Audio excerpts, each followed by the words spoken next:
scenic beauty, centuries-old heritage, archaeological sites, and natural wonders, valuable and precious.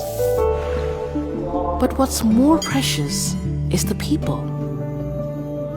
Their honesty, warm nature, hard work, and resilience.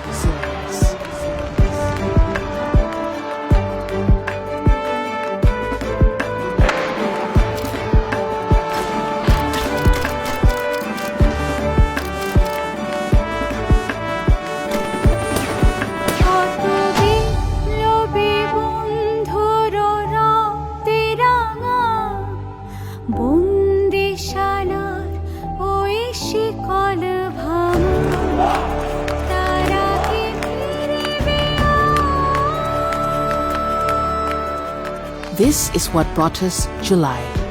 This is what made us stand together and protect each other when the country was literally without any visible police force. And this is the very spirit which brought us together in the face of a natural disaster which came right after the July uprising.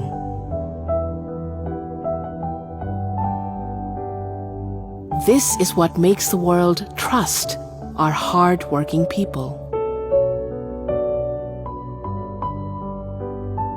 This is what brought the people of Bangladesh the Economist Country of the Year Award for 2024. Here is to a better future for both Bangladesh and the world.